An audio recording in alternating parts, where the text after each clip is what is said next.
ko'p holatlarda farzandlar ota-onasini aybdor qilib qo'yadi. Nima sababdan deb o'ylaysiz?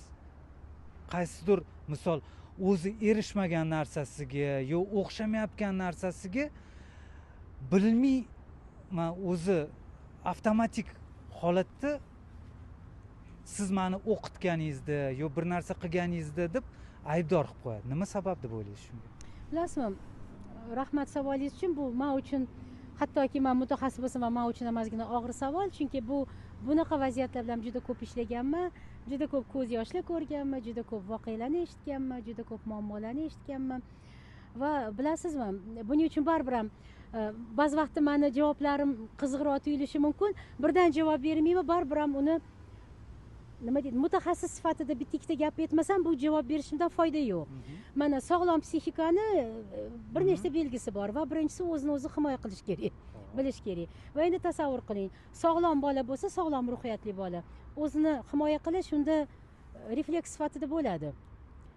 Chunki u sog'lom, u o'zini himoya qilgisi keladi. Lekin bu yerda mana biz o'sha aytgan tarbiya, ijtimoiy narsalar keladiki, to'g'ri tarbiyalangan, to'g'ri shakllantirilgan, o'sha me'yorida to'g'ri shakllantirilgan bolada o'zini himoya qilish refleksi boshqa odamning hisobiga bo'lmasligi kerak. Ya'ni o'sha bola deylik, o'qimagan ekanman, o'qiganimda bunaqa bo'lardi yoki bunaqa bo'lsa bunaqa bo'lardi deganda, baribir ham kimnidir aybdor qilib emas, odam o'zi bilan ishlash kerak, o'zidan qidirish kerak. To'g'rimi? Mana endi agar bir qismiga javob bera olgan bo'lsam, ya'ni kimdandir ayb qidirish bu bizning himoya refleksimiz. Lekin bu himoya refleksi kerak emas joyga ketib qolmasligi uchun o'sha odam to'g'ri tarbiyalangan bo'lishi kerak, to'g'ri yo'naltirilgan bo'lishi kerak, unda qadriyat sistemasi bo'lishi kerak, uyat degan sistema, chegara degan sistema. Tushuntira oldimmi yo'qmi? Va bitta tomoni, juda yaxshi tomoni, to'g'ri ota-onam deylik, buni qila olishibdi, buni qilisha olmabdi, lekin demak shunaqa bo'lishi kerak edi. Aman o'zim ham harakat qilishim kerak edi-ku.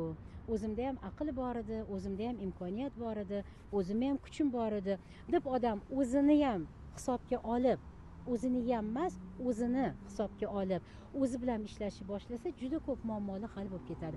Meni asosiy qiladigan ishim shunga olib kelish. Menga asosan keladigan odamlarning 80% kimnidir ayblab kelishadi. 20%gina nimani tushunmadim, nimani noto'g'ri qildim deb kelishadi. 80% odam nimaga ekan, bu noto'g'ri-ku deb kelishadi. Bilasizmi, psixologiya fanini nimaga yaxshi ko'raman? Yaxshi yomon degan narsani o'zi yo'q. Bu shunaqa. Va buni yechimini topish kerak.